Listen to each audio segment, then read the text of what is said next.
Hello, everyone. How you all doing? Welcome back to day 13 of our challenge. Hello, good evening, everyone. Good morning, good afternoon, good evening. All right, I'm always happy to see you here again and again and again. Thank you so much for joining me again today. So, this is day 13. Are you excited? This is day 13. Okay, so today we're looking at how does a child handle criticisms, conflicts, disagreements, both in and out of your home. How does a child handle conflicts? How does a child handle disagreements? How does a child handle criticism? I'm going to ask you a series of questions, all right, to just to add up to this particular one. Do you know if your child has experienced conflict? Have you asked your child recently? Or have you asked them when last they experienced maybe some form of disagreement, wherever they find themselves, whether in school? The truth is, this question is not just for the younger children, teenagers, even our children in the university. You should once in a while ask these questions. Okay, hope you're not having issues. What is going on with your friends? Because a lot of our children have this as one major issue.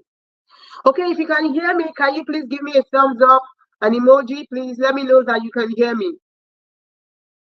Like I said, a lot of our children have this as a major issue. Have they experienced conflicts? How do they respond to things, of course, negative things like criticisms that is inevitable to every one of us? They're in school, they will meet classmates that are of different temperaments, that have from different families, that have different backgrounds, different values altogether. Thank you so much. I can see your comments. Okay, they will meet these people. So, have you ever wondered how they react? In fact, have you ever even directly asked if they have had a fight? What caused it? Okay, and with whom? How did they handle it? If you ask a lot of our children, they will tell you that they become aggressive, they fight. Only very few will talk about the other end of it. So these are very important questions. How do they respond to criticism, whether negative? Some of our children do not know how to take criticism. They don't know how to handle criticisms. And we cannot keep um, being silent about it and let them grow up that way. Okay? So how do they react to things when things do not go away? Things will not always go our way. Things will not always go their way. So how do they react to it? Sometimes maybe some things happen in school or in class, and then there is a disagreement on what choice or something that they need to decide on, and maybe it doesn't go their way. It becomes a real issue. It becomes a big trouble for them. Okay, so you need to know how they handle big emotions. Okay, so recently in the Drip and Things Club, we are talking about emotions. And one of the major things we talk about is naming emotions. And I got to teach them to learn to name their emotions. So they began to name the different emotions that they experience, because that is one of the reasons for this challenge. You need to know at least at least an aspect of your child when it comes to the emotions they are capable of expressing. When it comes to the emotions they are capable of showing. Okay, we need to know. And then you need to know your child's temperament. What is your child's temperament? Do you know your child's temperament? In fact, most of the time we do not even care about this, is because as parents, do we even know our own temperament? That's why sometimes a lot of our children go into mood swings, go into different, sometimes they are even in a state of depression and we are not even aware. We do not even know. Okay? Temperaments are like personality traits that determine how someone reacts to the world, to their environment. So everyone has unique traits, everyone is different. So the reason for knowing some of these things, why our children respond in certain ways to criticisms, to conflicts, to disagreements, is to understand their temperament. Okay? They say that there's a good fit between parental handling and child temperament. A good fit between parental handling and child temperament. And it is vital to help our children adapt to the society, to the imperatives of the society. A lot of our children do not know what it means to adapt. They don't know what it means to transition to new phases of life. They don't know what it means to get along with people. So most of the time, they find themselves in a very tight situation or in a very difficult position. And most of the time, they just back off. They don't even know how to resolve conflicts. Most of the time, what our children do is just back off, or some of our, especially our teenagers, they start keeping malice. They don't talk to them again. And most of the time, when these habits build up, they grow up that way. And then they just feel like whenever someone steps on my toes, I can just cut off that person.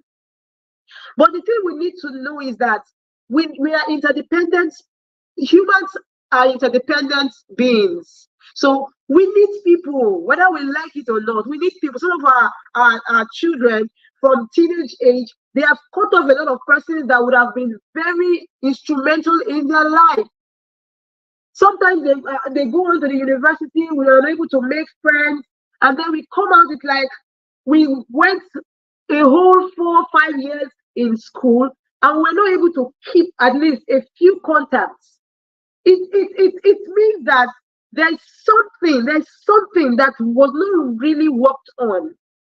Okay, as much as our children might have temperaments that are introverted, we need to also know that most of the time, as parents, we can help modify those temperaments so that at the end of the day, we don't end up hurting our own children because of our ignorance.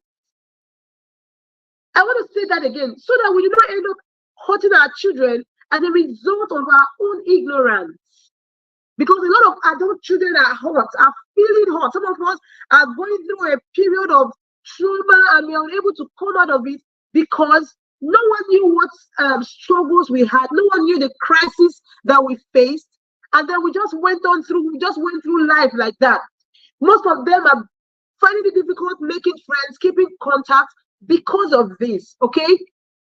A person's temperament plays a huge role in how they behave, how they interact, how they respond to others.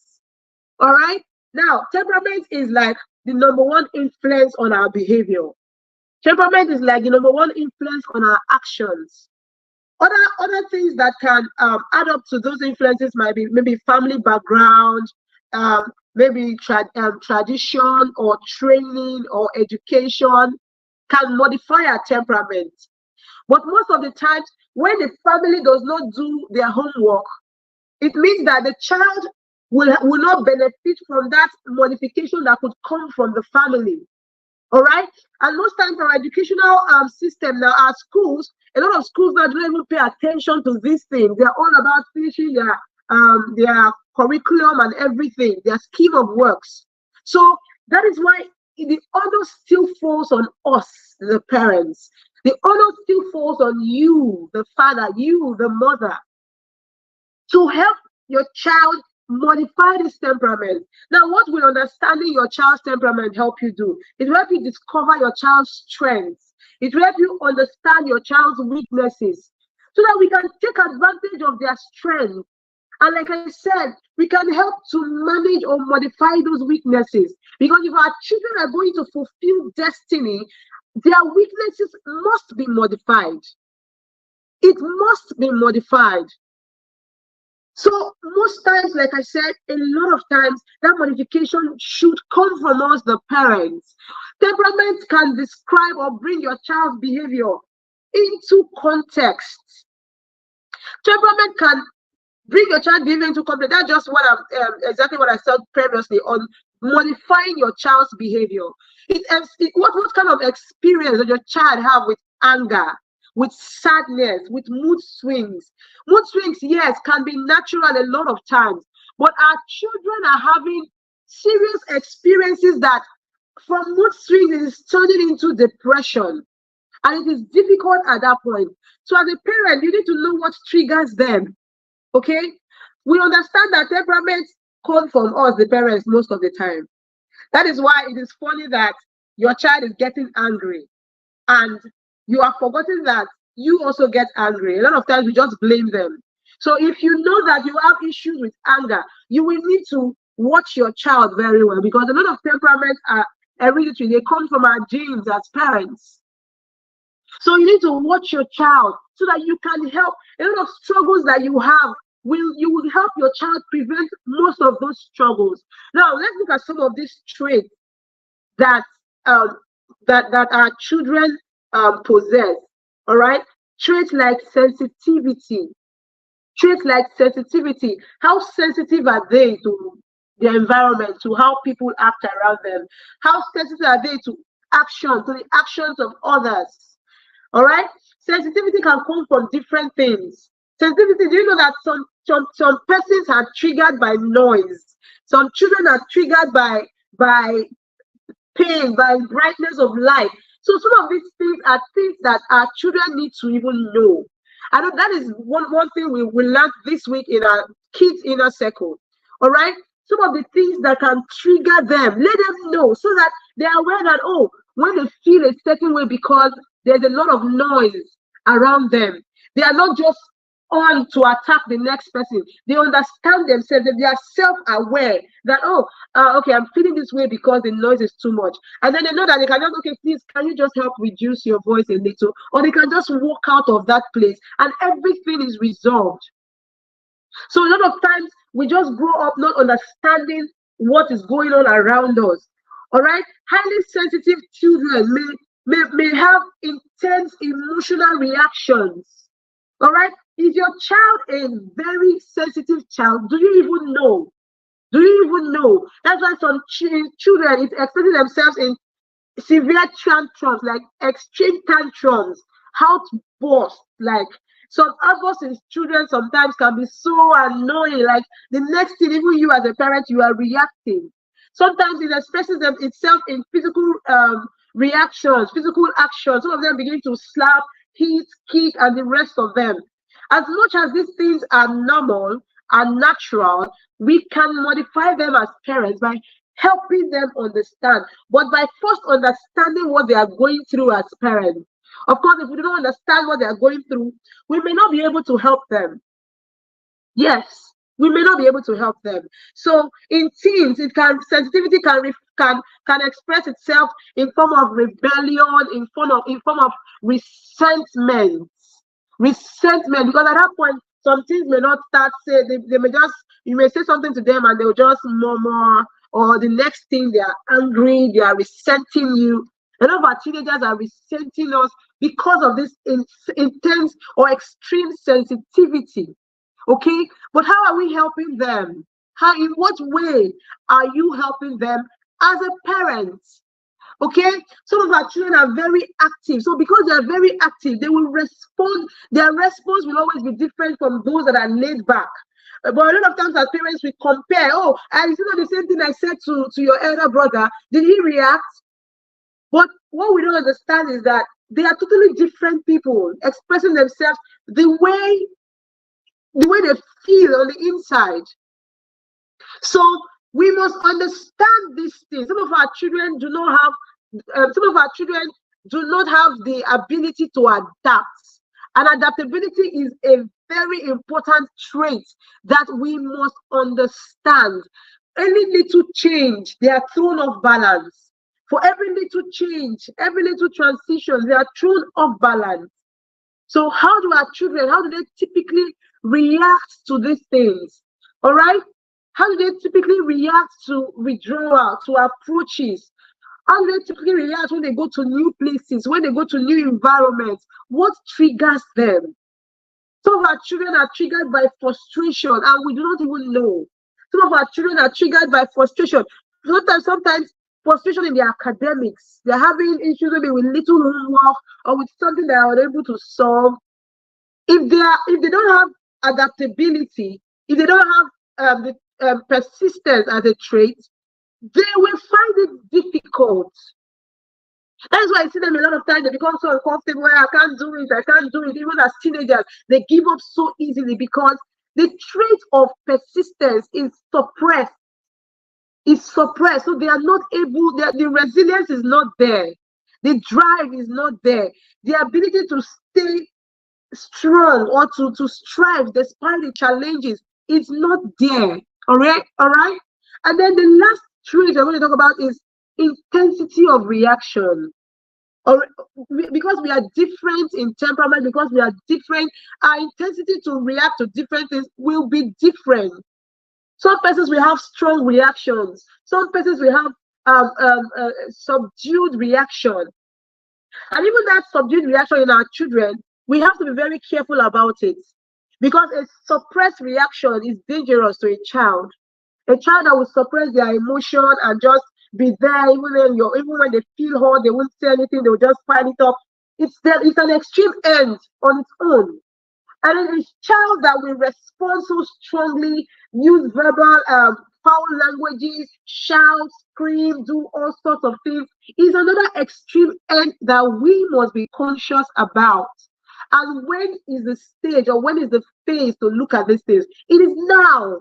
Right now, as I'm talking to you, it is now. Whatever phase your child is, whatever level, all right, even if your child is a toddler, you need to help that child. Toddler tantrums are normal, yes, but you can help your child manage it. All right, preteen outbursts and behaviors, physical actions of trying to fight and hit is normal. Okay, so recently I was having a conversation with the kids in the drip inner circle, and then I asked them a question. Okay, we're looking at the different ways we react to triggers.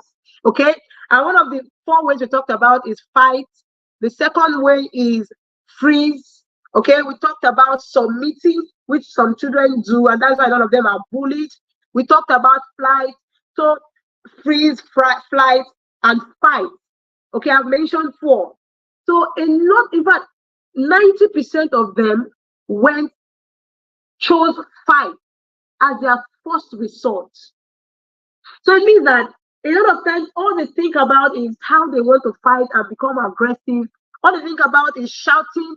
All they think about is, which a lot of the time is modeled by us. Because how can you explain that you're telling your child to not to shout or not to be aggressive, but when you want to respond to your child, or when you want to discipline your child, you yourself, as you're shouting, you're aggressive. So we have to be very conscious of these things. If 90% of a group of children will say, oh, I fight, and only a few of them said freeze, only a few of them said flight. Okay, so we have to be very conscious. So if our children have triggers of frustration, lack of control, disappointment, triggers them.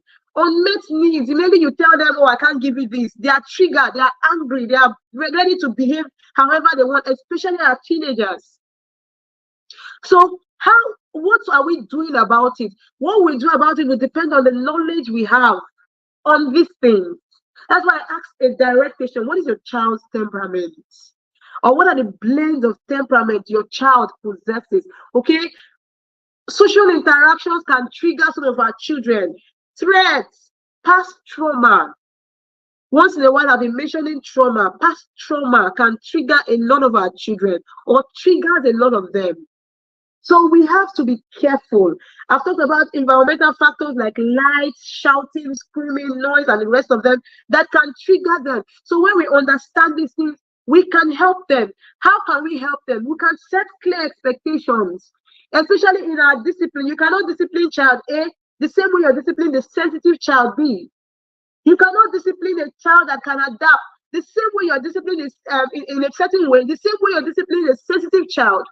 It is not possible. You will get different results. You can never get the same results. That is why most of the time it is advised that our disciplinary measures is customized to each child, to the individual. Okay? So we have to be very conscious. Thank you so much. I can see your comments, everyone. And then we have to learn to model calmness, parents.